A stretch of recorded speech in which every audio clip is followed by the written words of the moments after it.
All right, we are live. Hello, I'm Howard Mann, creator of Conscious Shifting, and welcome to Conscious Shifting.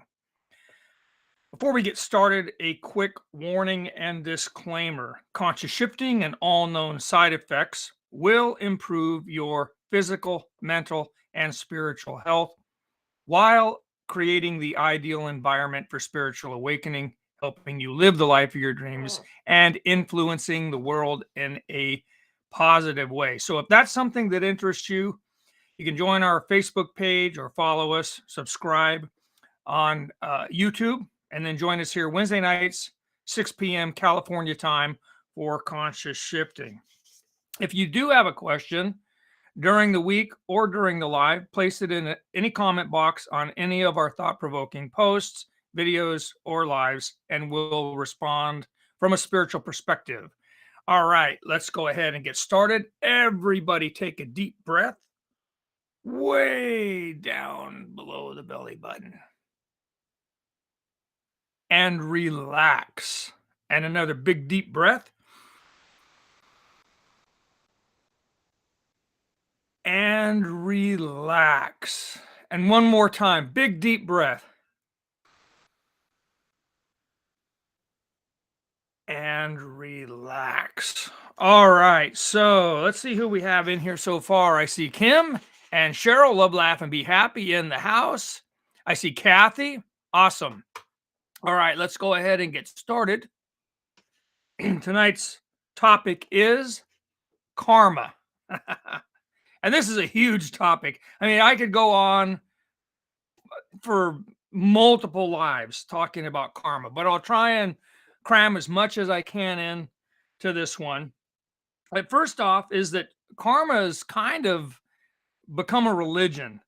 It's it's believed by many people that it's this cosmic force and it determines your fate. And basically that people believe that you're either blessed or you're doomed depending on your karma, and that either way we're destined to live under its control. Consequently, they miss the whole point, because the question is, do you believe that you're a helpless victim of karma and that there's nothing you can do about it? You know, do you believe that karma's in charge and that you're doomed? The thing is that you have karma, but you're not doomed. The point of understanding karma is so that you can do something about it. Otherwise, I mean, and I don't focus a lot on karma myself. Because there's higher ways of looking at everything that you do than worrying about karma. But if we're going to discuss it, then the whole point of having the conversation is so that you can understand what it is and do something about it. The thing is that karma influences your life, but it's not an excuse for inferiority, which is what ends up being the case with a lot of these points of view regarding karma. Hi, Shalini, how you doing? Hi, Tracy. So, a lot of people then would come back and say, well, what about all the inequality that exists in the world? How do you explain that?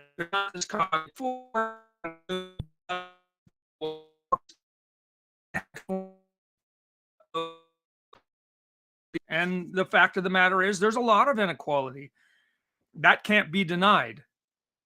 Uh, One of them is appearance. Let's just start with that. Let's just go there. Some people arrived here and they had naturally good looks, and you know, um, they were born with beautiful shape and proportions and size and skin and features. They're basically model material, right? But most of us aren't. So there's some inequality there. The environment. There are people that are born into extreme wealth and others into absolute poverty. Some grow up in lands full of opportunity, and others grow up and there's nothing but struggle. And some know only peace, while others experience warfare almost daily. There's a lot of inequality. in our appearance and in our environment. There's inequality in our health. Some people enjoy good health throughout their lives, while others just seem to suffer from illness and disease and deformity. There's inequality in intelligence. There's those people that are intellectually brilliant. And then there's, a few that are born genius. They're just born that way. Right from the beginning, you had your Einsteins and Mozarts, and they were expressing things that most people couldn't even relate to. They were geniuses right from the get-go. Um, Einstein did things with physics that to this day a lot of people have a hard time understanding. Mozart, the music was just incredible, very gifted. He there's stories of him writing entire symphonies. I don't know if you know what sheet music looks like, but there's all these graphs where the notes go. And when you're writing a symphony, you have first, second, third violin. You've got different, at least 5 different voices. If there's a choir, you've got all these different instruments. You could have just pages and pages of these graphs. The symphony is the music as it flows left to right, like you're reading a book, but it's all these different instruments and voices that are all doing different things at the same time. There's stories of Mozart writing a symphony without any erasing or any changes.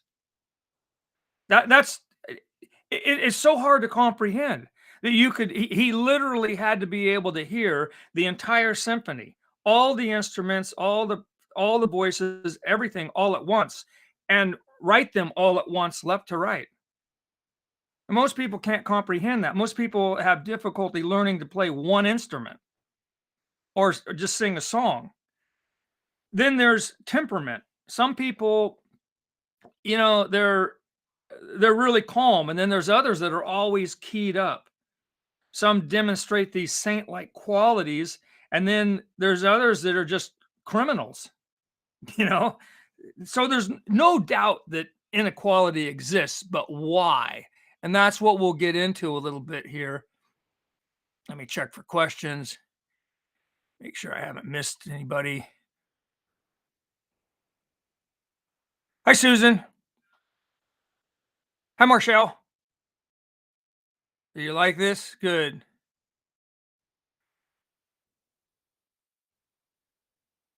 Kim says, I wonder if countries that read right to left compose their music the same way. They may, I don't know that much about it. I just know that the I've seen, the Western world sheet music, and it's left to right, just like the way we read. But other countries, they may very well do it differently. It would make sense that they would. Hi, Yellowhammer, how you doing? So, how do we explain all these inequalities then?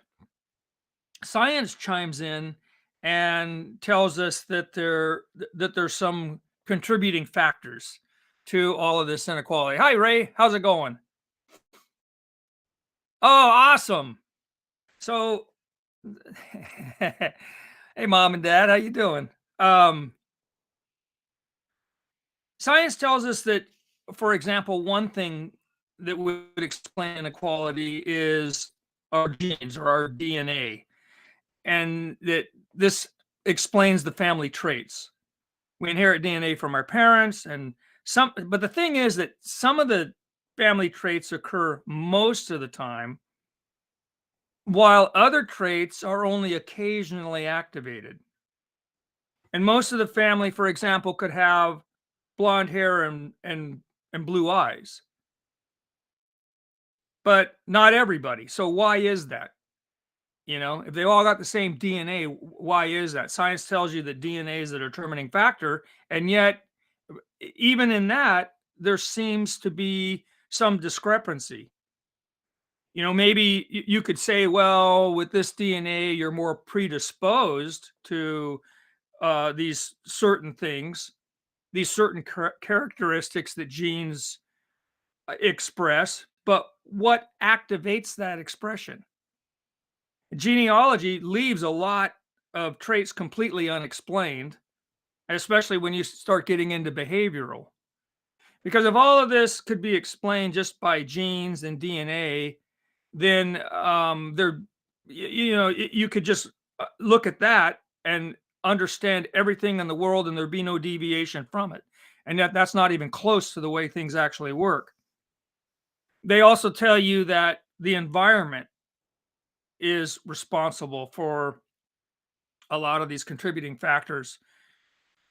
And environmental influences can explain some of it. Different conditions and experience will contribute to, our health and our personality. Some circumstances are simply healthier than others, and that's reflected in people's experience and their personalities. Physical environments and cultures vary greatly. So of course, the people and places of our birth are going to play a role. But the thing is that people, they differ in all ways and in all circumstances. So you can't say that's really explains it either, or very little of it, because there's endless examples of people rising above their circumstances as well as the fall from them. So why is that?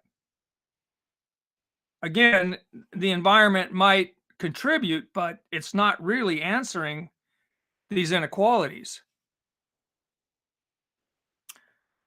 So there's plenty of contributing factors to go around, but they all come up short. That's the bottom line. It's not as simple as who was lucky enough to be born within a set of circumstances, or who had this DNA or that DNA. Sometimes science has no way to explain things because people often differ from their DNA and their environment, or both. Now there's things that probably haven't been discovered yet, so that'll help clear some of this up. But some things are simply beyond the physical world, and that's really what I'm getting at. Inequality among mankind can be explained by karma. So some of these things might have a little bit to do with it, but really, when you get down to it, it has more to do with karma. And so, what exactly is karma? In a word, hey, Chris, how's it going? In one word, it's accountability. And that's, I know, a hard thing for some people to wrap their brain around. Wait a minute, I'm responsible for my circumstances and my whole life experience. Yes, you are, from before you even came here.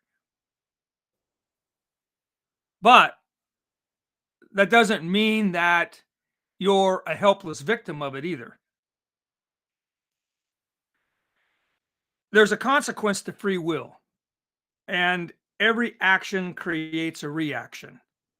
And that reaction is karma. It's that simple. Thoughts and actions influence destiny through reactions. The present is a result of your past thoughts and actions, just as the future will be a result of your present thoughts and actions. So there's a lot of choice in there, and it makes all the difference in the world.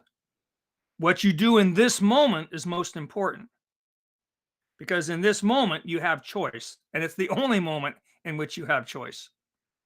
If you want to create directional change, it has to be done in the present moment.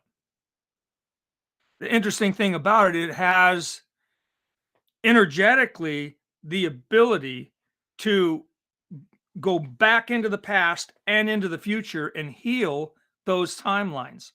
All of your timelines, past, present, and future, are all connected in this moment. The present moment is what connects them all together. And so if you move into this moment, you can make choices which will create directional changes and or healing in all of these other timelines. And that's the power of understanding how all this karmic stuff works. So you can't travel back in time, but energy does. Um, it, in a sense, time's an illusion. All of your timelines, believe it or not, are all occurring right now. You don't experience it that way because you're in the human condition, and so you're kind of perceiving things from this mind body that you happen to be in. but you're on some level of consciousness, you're experiencing all of your timelines. Physics tells us that time's an illusion that doesn't actually exist. So you must be experiencing all of your timelines right now. Otherwise, physics is wrong, and the whole world's going to explode. We're going to spin off into space somewhere. But that's not happening. There's order here in this universe. But the thing is that so karma kind of is something that follows us from incarnation to incarnation, but it's not something that we can't do anything about.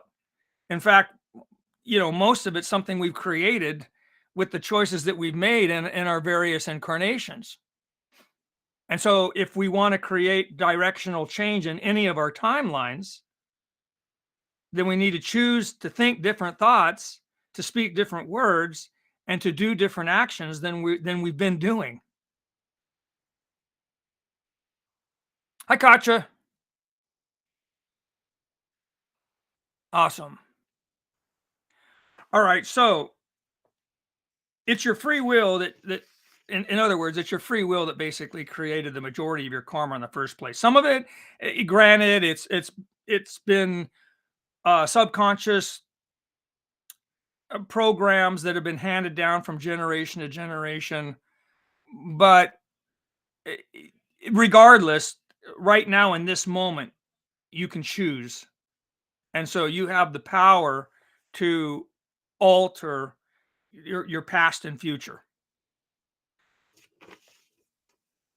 And that's the purpose in all of this karma and understanding it is just that it just to let you know that you have that power.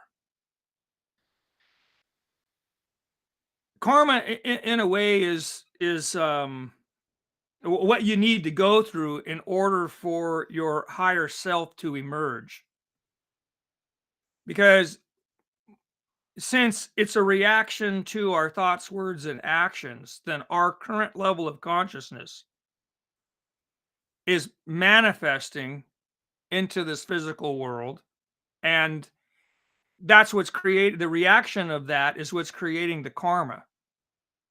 So that's when I say it's not to feel guilty about or shamed in any way, but our level of consciousness is creating our life experience. And that's what I mean when I say our current level, there's purpose in all of this, because in order for us to rise into a higher state of consciousness, we have to have the opportunity to do that. And so our current level of consciousness is creating this karma. Once we transcend that karma, or we process and do things differently, then we rise into a higher state of karma, or consciousness, and that karma we transcend.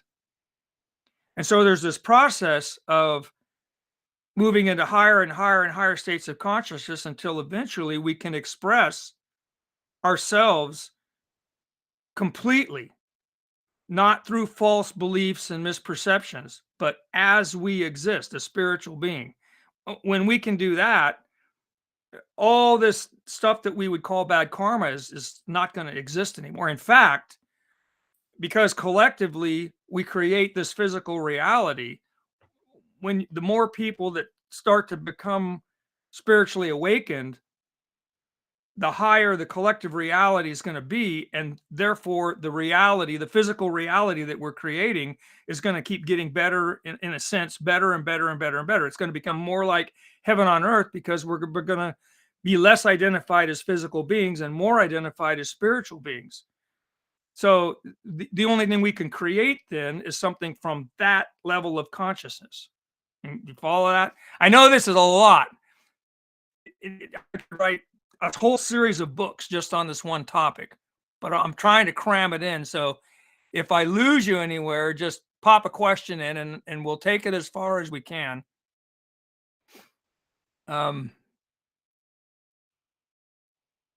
Kim's asking, are reactions choices too and subject to karma? It gets complicated, but in a sense, like the way you react to somebody else, yes, there's karma involved in that. So let's say that somebody does something hurtful, that's some heavy karma. That's on them. But let's say that you could have reacted better to it. So in that sense, yeah, that reaction there would be some karma involved. But only because you didn't handle the situation to is the best that you could or the best that you were capable of. Um, and so there's some karma involved in that. But the heavy one is the initial hurtful action. So it gets it get there's direct karma and indirect karma. I could do something that harms my kid in some way, and then they pass that on to their kid, and so there's this generational karma that I would be responsible for. So yes, even the reactions have karma, but some of that's going to come back on the initial source of the karma. So, not to depress you or anything, but the answer to that is yes. Hi, Karen. How you doing? Chris, he says, I often forget this, but we can actually ask our highest version of our future self for guidance in our choices. Pretty mind blowing. It's absolutely true. Hey, Donnie, it's absolutely true. That's what I mean. This stuff, when you get beyond the limitations of this human thing that we're in, this mind body, and you start understanding that you're simultaneously living all of your timelines, it does start getting mind blowing. And you can take it further than that, because let's say that it's going to take you 1,000 lifetimes to express yourself in total, where you have processed all of the false beliefs, all of the negative programming. You simply exist consciously, knowing absolutely who and what you are and nothing else. And so you transcend into this just spiritual being. Let's say that that takes 1,000 lifetimes. Well, that would mean then that all of the timelines for each of those 1,000 lifetimes are all being on some level consciously experienced right now in this moment. So you could think of every second of every one of those incarnations as a different timeline, and then 1,000 of those, and somehow you're connected to all of it and experiencing it right now. It's like your consciousness is kind of split off into all these fragments. But you're the same being, there are things you can do. You can energetically send things out into all of those timelines and incarnations. For example, I mean, that sounds weird. I get it. I know this stuff kind of gets out there, but let's just say that you were hurt in some way earlier in life, and so you have problems in relationships. You can't um give and receive love as as well as you should, because you have this trauma that you've experienced, and so you kind of back off a little bit. You don't really open up all the way. But then and so you live 50 years like this. And then one day you process that, you see that event from 50 years ago in a different light. You understand it, you forgive yourself and all parties involved, and you transcend that, and you're able to open up in ways that you couldn't open up before. So now all of those past timelines have changed, because in the present moment you're different than you were as a result of that. So it's almost like you went back and healed that, and now all these timelines have changed, not to mention all the ones in the future, because now you're going to be a different person going forward. And then all the people you come into contact with and all the people they come into contact with. So you see how this stuff can it's a lot to take in. But yeah, it is mind blowing. That's a good way to put it. That's a great way to put it. uh,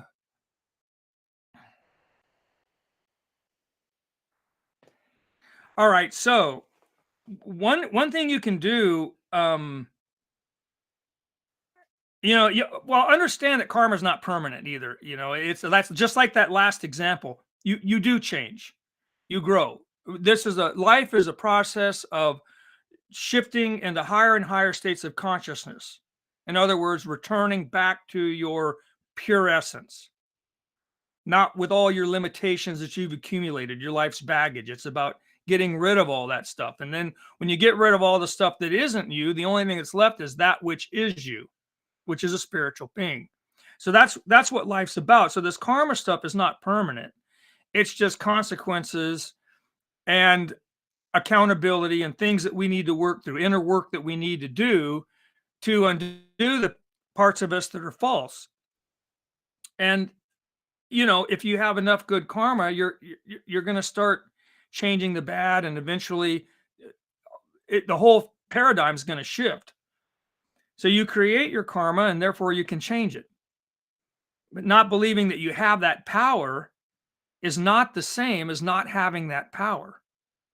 Again, your level of consciousness, if you really believe that you don't have that power, then you're not going to utilize it. But that's not the same as not having the power. Not using the power is not the same as not having the power to use. One is a limited belief, a falsehood. And that's really what all this lower level karma crap is about. So you're constantly creating. The question is, what are you creating? And that goes back to your level of consciousness. So you can think about karma as a bank account. If you focus on separation from God, separation from spirit, separation from others, because ultimately we're all one spirit. So if you focus on the separation, the fall from grace, if you will, then you're making withdrawals from the bank account. Conversely, when you focus on connection to God, connection to spirit, connection to others, oneness, then you're making deposits to the bank account. And so your karmic state is a balance of the two. You got all your withdrawals and all your deposits and whatever's left. That's the karma that you're currently living with. That's kind of a simple way to think about this, and so then it becomes kind of obvious that what you want to do is make a bunch of deposits into that bank account and get that balance up there, right? uh, so you guys are liking this. Awesome.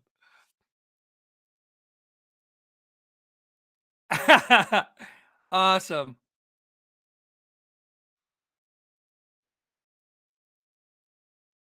Nice. Thank you for all those comments. I just went through them all. Well, if I'm doing my job right, I'm simply getting out of the way and letting spirit talk. We're all filters in that regard. And so I try to just step aside because, just like everybody else on the planet, if I put my 2 cents in, it's the message from spirit's going to get messed up. So I just try to get out of the way. I do as I've learned, I just accept. I'm way beyond judging spirit or judging anything for that matter. I ask for guidance and I go with it. And when I'm doing these lives, I honestly just try to get out of the way. That's the truth. So now with regards to others, we kind of talked a little bit about this a moment ago, but with regards to others, when you hurt someone, it damages them in a way that makes it more difficult for them to give and receive love. That's really what it is. When you start talking about people that have been, traumatized or hurt, they've been betrayed in some way, let down in some way, ripped off in some way. This kind of stuff. Somebody's done something that really hurt them. What it does is it makes it more difficult for them to give and receive love because they were kind of out there. They took their heart out and they put it out there and someone grabbed hold of it, threw it on the ground and stomped on it. So that tends to make people back up a little bit. They're less willing able to give and receive love because they don't want to experience that pain anymore. That's what emotional trauma is.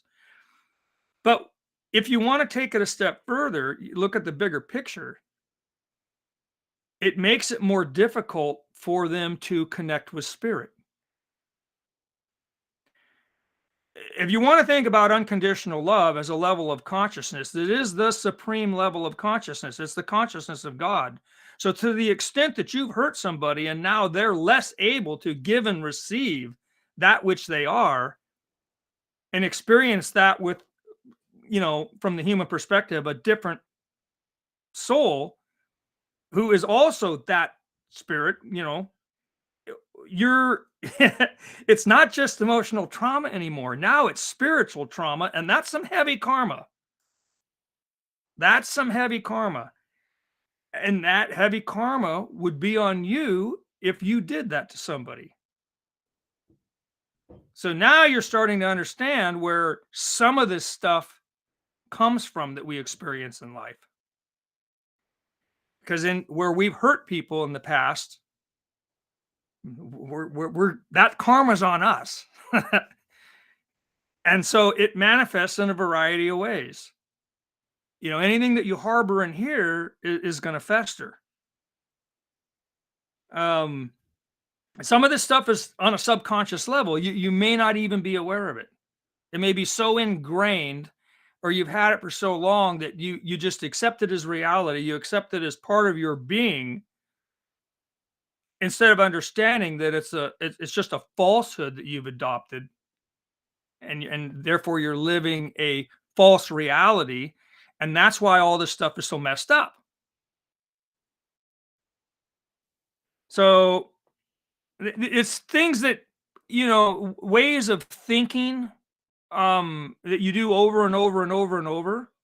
They create programs in your subconscious. And in your conscious mind, if you think about your mind, you have two, one being conscious and one being the subconscious. The conscious mind is the most powerful that there is. That's You're in this moment and you have choice. You can override your bodily functions. You can create miracles. You can do all kinds of stuff in the present moment.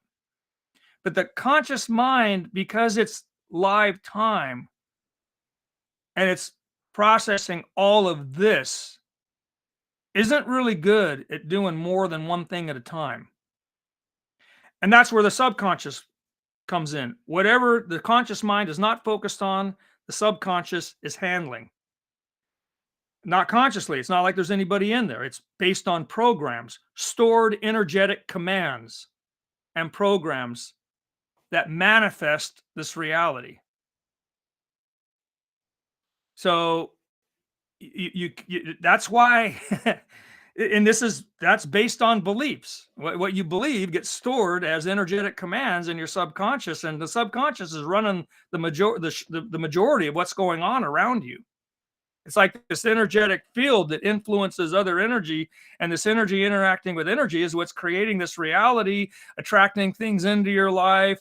All this is all based on this field, which is basically being run by the subconscious. You may be focused on one thing, but the subconscious is handling everything else for you. And if what's in that subconscious isn't that great, well, then what's being manifested isn't going to be that great. If what's in there is emotional and spiritual trauma, well, imagine the world that we live in. There'd be starvation and poverty and warfare. Oh, that's right, there is. Well, that explains it. That explains it. And that's what we need to understand, that everything that's going on, in a sense, is our karma. And trust me when I say there's going to be more coming. There has to be. Just look at what we've done, what we're still doing. And we need to make different choices. We need to rise in consciousness and create something different than what we have been and are creating. And we will. We will. That's why I say we're not doomed. None of this is permanent. I don't care what happens. It's not going to change the future. The destiny of mankind, because we are spiritual beings, is at some point to remember who and what we are. And the moment we do that, we will create heaven on earth. It has to happen because that's what we are, and we can't hide from it forever. But in the current moment, we've got a lot of these false beliefs and corrupted programs, and that's why we're experiencing what we're experiencing. It's karma. It's accountability. It's the consequences of free choice. You could look at it a lot of different ways, but that's what's going on.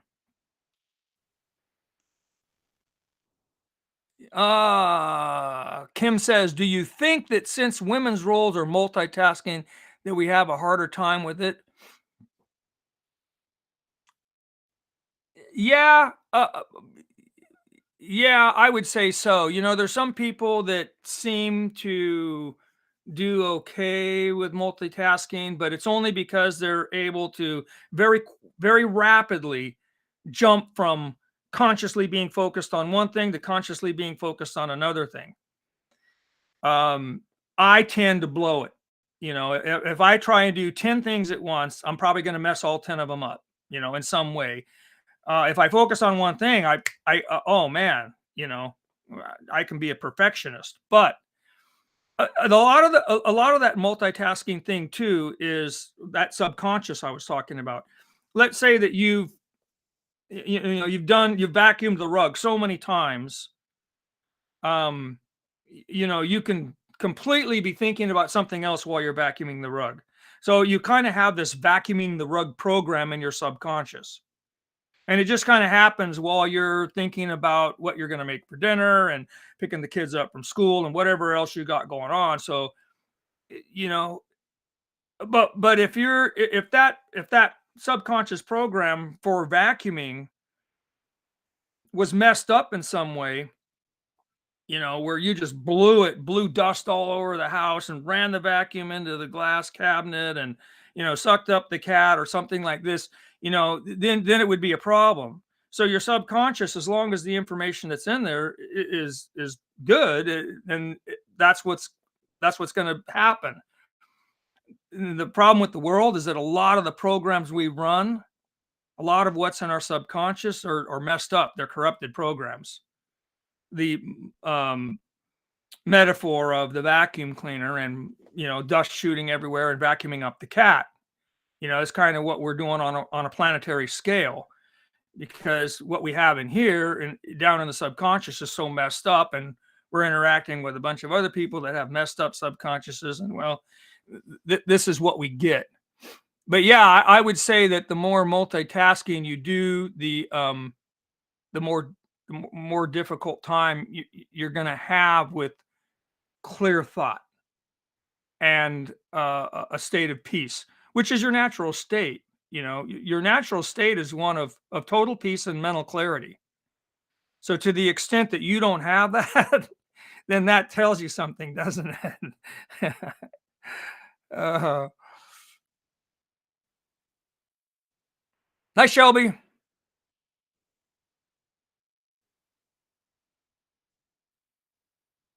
Yeah, I know. It's like it's reaping havoc on people.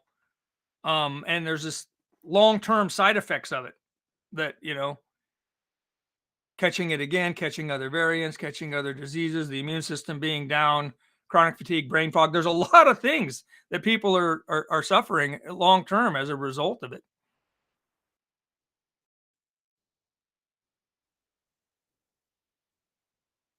Yes, and I believe that. I think some people are able to do it, but if they were to focus on one task, they could do that task so much better. No matter how good they do it, they would do it that much better because all of their attention then would be on that, not being divided up. So we were talking about emotional trauma, spiritual trauma, and we got into the subconscious, talked about that a little bit. Um, so the thing is, like, most of your thoughts and emotions and things that rise into your consciousness are coming from your subconscious. So it's kind of a window into your subconscious. And in other lives, we'll go into what you can do with that. Go in there and do some inner work, repairs, healing, whatever you want to call it. But for the meantime, just understand that just because some thought pops in your head, it doesn't mean that you have to act on it. It doesn't mean that you don't have choice in the matter. You can choose not to act on it. Choose something different. And maybe in the healing circle we'll work a little bit with that tonight. But that's really the answer there. And the more deep-seated these programs are, the more this process would probably need to be repeated to actually make a change in the subconscious, to reprogram the subconscious. But then from that point on, you're going to start having different thoughts and emotions. In the meantime, you just need to be conscious of it. So, take that moment of pause before you speak or act, and, ask yourself some pertinent questions. We'll do a healing circle on that. That'd be a good one. So we have some karma from birth, and some of it can be explained in DNA. Some of it can be explained in environmental influences. And then during our life experience, we create a lot more. We're good at that. But what about the rest? That just as karma was created and this is hard for some people, but just as karma was created in the past in this life, it was also created in past lives, past incarnations. And so that explains the rest of it, why you have, mental leanings one way or another that don't seem to have anything to do with your environment or your DNA or your life's experiences. Then that probably is a good indication that it has something to do with things that you did in another lifetime. And some of those things created karma. And if those issues were unresolved, then those past life consequences, the consequences of unresolved issues with you in past lifetimes. Is that clear? So things happen in a past lifetime that caused you some sort of trauma. You didn't resolve it. That created karma, and that you brought with you into this life. There, how's that? So negative karma from past lives manifesting as problems in this life. And it's going to continue until those issues are resolved.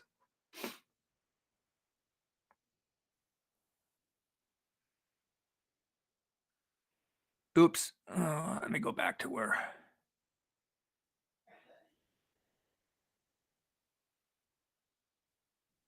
Scattered energy. Yeah. Hi, Lisa. That's a good way to put it. Karen says, I think we must have more responsibility, especially when you have a family. Men get a pass sometimes. They they get home and the women are still doing their second job and cannot disconnect as easily. There's some truth to that. I know the roles we play, there's some truth to that. And as a guy, if he if he doesn't have projects around the house he has to do or something like that, he comes home, he left the job site. The woman, the job site's at home. There's still stuff to do, If she's the one that does the cooking and puts the kids to bed, there's still a lot left to do.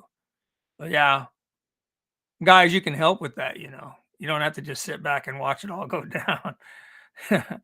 She'll appreciate it. You'll appreciate it in the long run because she'll be happier. I guarantee you that. Yeah, I'm not good at multitasking at all.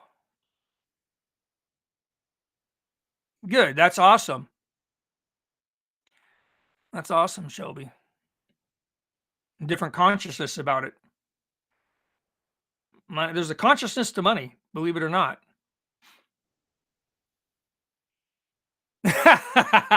Okay, I'm not even gonna go there, Kim, but I will own that. I am a one tracker, big time, big time.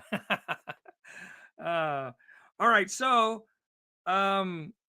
basically we reap what we sow. Negative viewpoints and unhealed wounds are going to have bad consequences, and that's bad karma. And when we're able to see others, here we go. When we're able to see others as God sees them, we facilitate healing. That's big. That's big.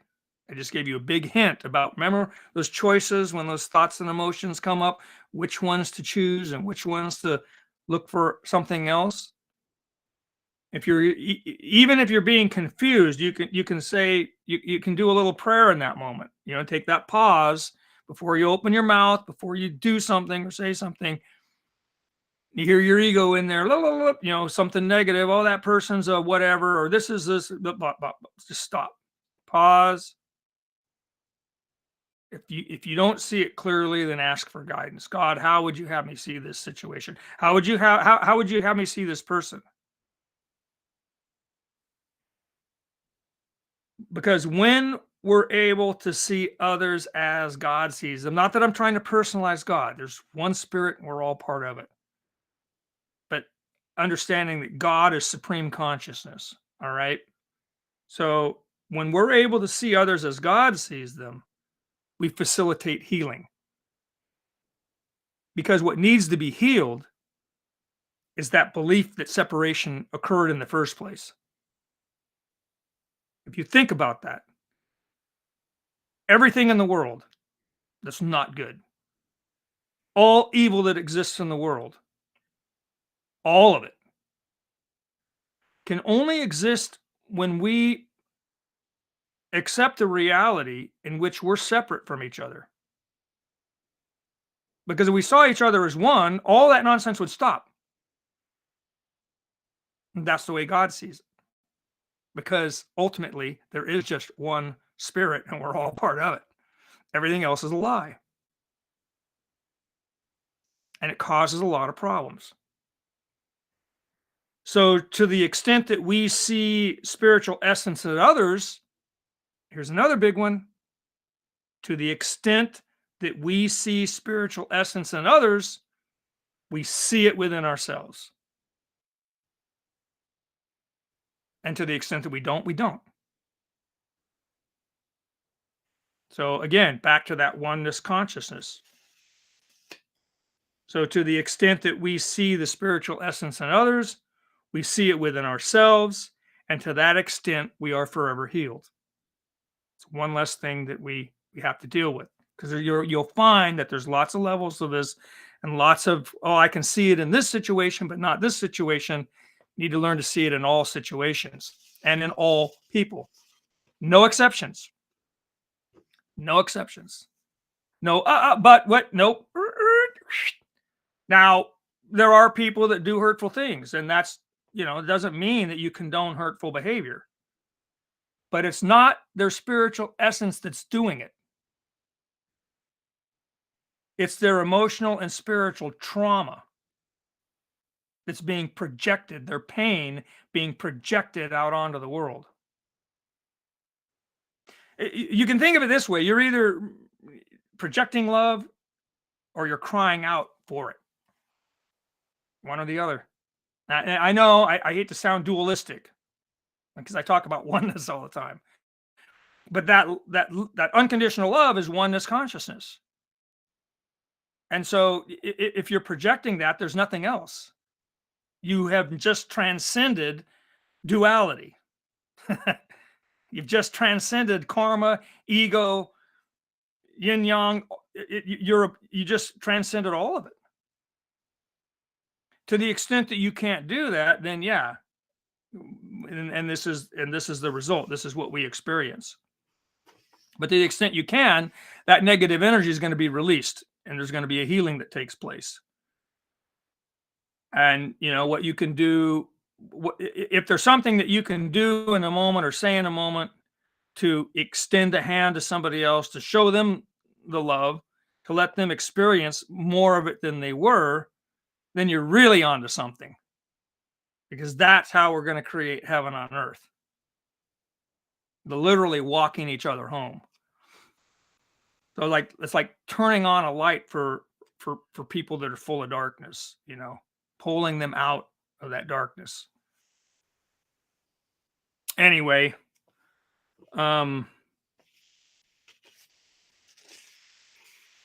we better move on to a healing circle here. because I could go on this karmic stuff for for, for multiple lives, but maybe we'll get into a little bit more of it some other time. But for now, let's just move on to a healing circle. If there's any questions you have about any of this, go ahead and put them in the comment box. I'll hang out and answer them if you have any. But I try to keep this to an hour, and even that sometimes for a lot of people is a lot. And if it's too much information, then you know it's just in one ear and out the other anyway. It's better to break it up. Okay, let's see if I missed anything here.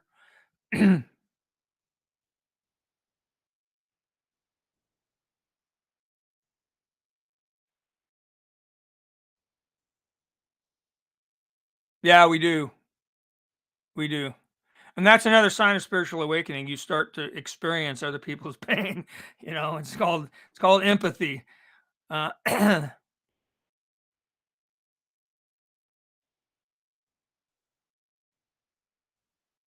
magic. Yep, the magic happens.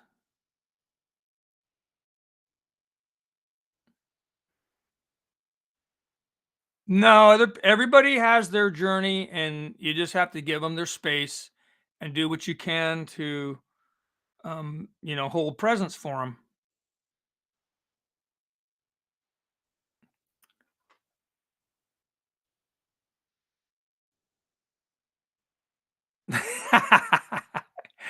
Yeah,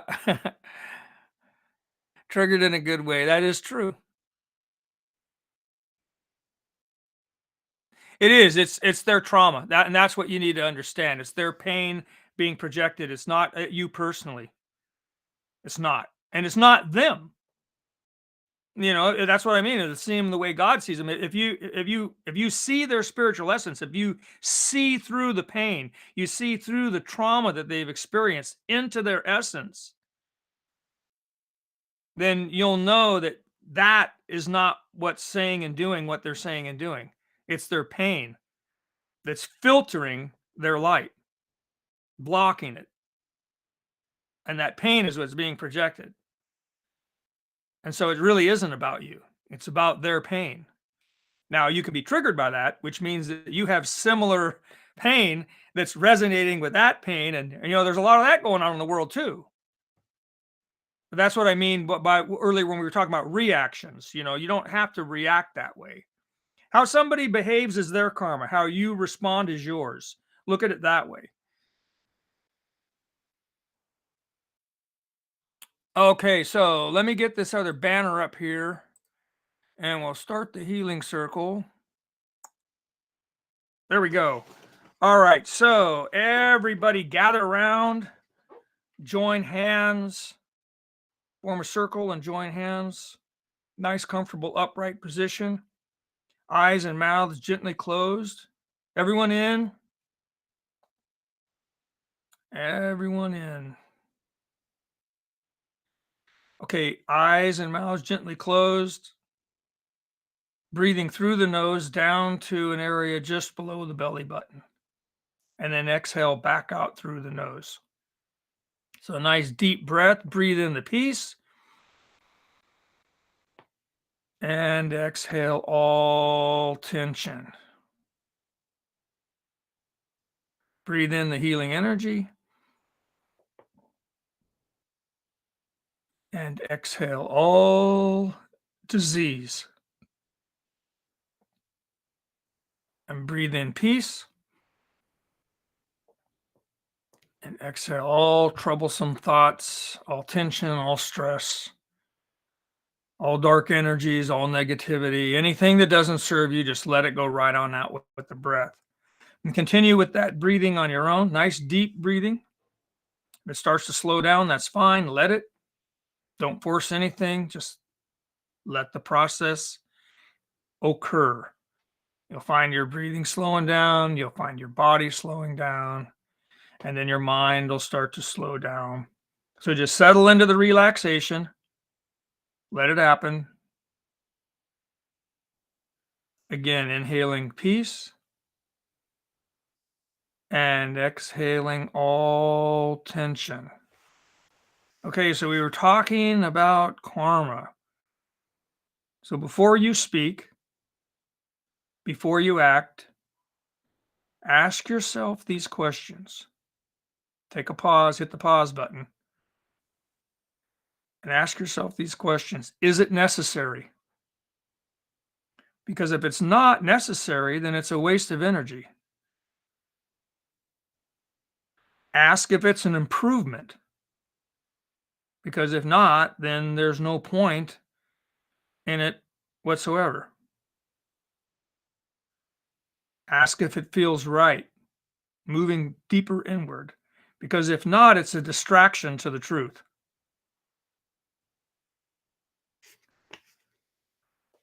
Do you feel drawn to it?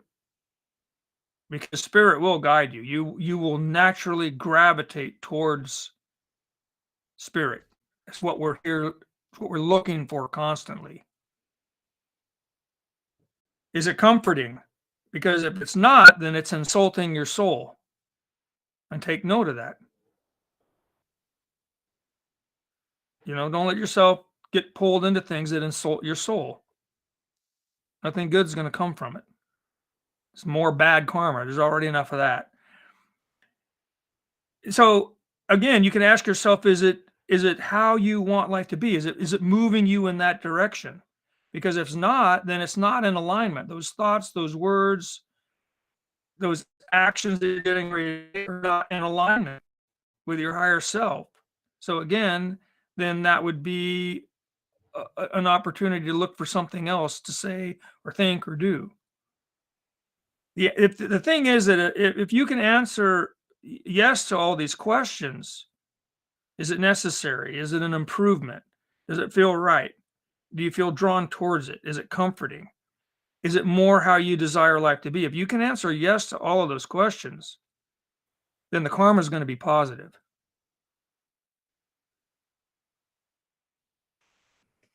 So, and the big ones, will it result in you experiencing love?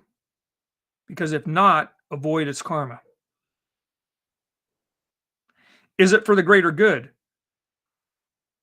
Because if not, avoid its karma. And will it result in the others involved experiencing love? Because if not, then avoid its karma. So let's just sit with that for about a minute. Really let it sink in. Think of, well, just whatever comes up into your conscious, any thoughts, emotions, just kind of let them rise, take a look at them, and then ask yourself, if I were to act on those thoughts, would that result in an experience of love for myself and everybody else involved? That's what I mean for the greater good. And if the answer is yes, then that's probably a good idea. And if it's no, then it should be avoided. Unless you're really into bad karma or something. I doubt that, seriously. So again, just kind of let the thoughts and emotions rise and fall. And as they do, just look at them and ask, if I were to say that, if I were to do that, would it result in myself and everybody else involved experiencing love? It's a simple question. And the answer, then you have your decision as to whether you should speak those words or take those actions. I'll let you sit with that in quiet for just a little bit and then we'll finish up.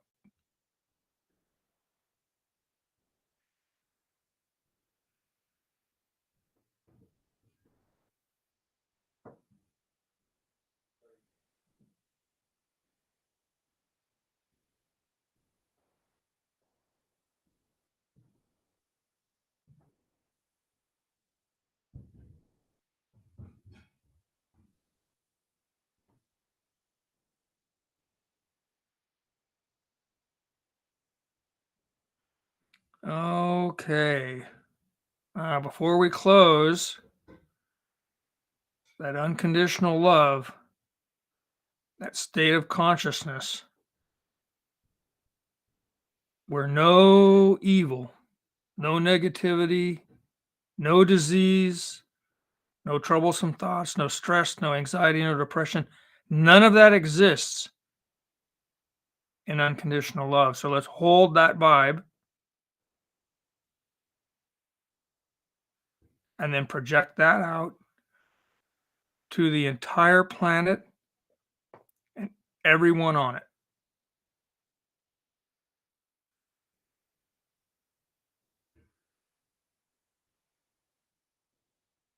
Hold the world in your thoughts. You can visualize our planet Earth spinning in the center of the healing circle, saturated with unconditional love, the consciousness of God, if you will, and the healing taking place as a result. See the world as being healed.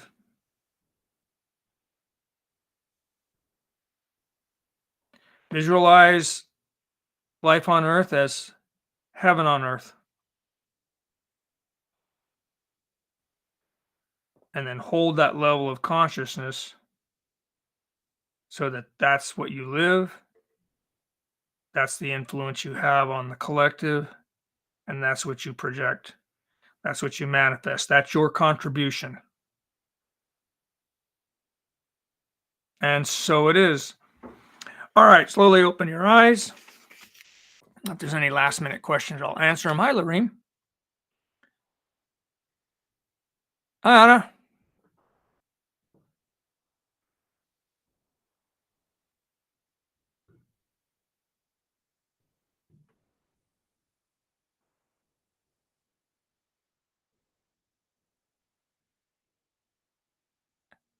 Hi, Sherry. And Lisa? Yes. Our choice in the end. That's the bottom line. We get to choose.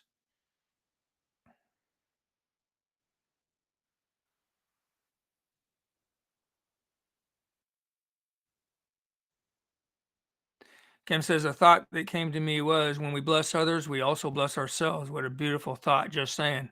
Indeed. That's the truth. Oops, let me close this. There we go.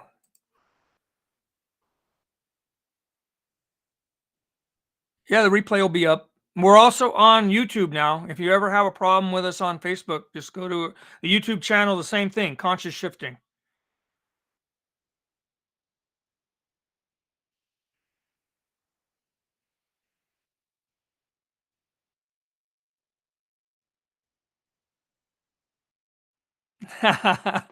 You guys. Thank you, though. I appreciate it. I'm glad you guys liked it. It's a heavy talk, and I have fun with those types of talks, but I'm glad that you got it and appreciated it. You're all quite welcome. Cam reminding everybody to drink a full glass of water. The reason for that is that you do energy work. If you're hydrated, the energy just flows better through your body in a more balanced, even flow, which is a sign of good health. So this is tea, but fluids. Water's probably best. But I like warm tea, especially on these cold nights. All right, everybody. I believe that's it. So remember, until the next time, I honor the God within you. And the only way to bring about the greater good is to be the greater good. Good night.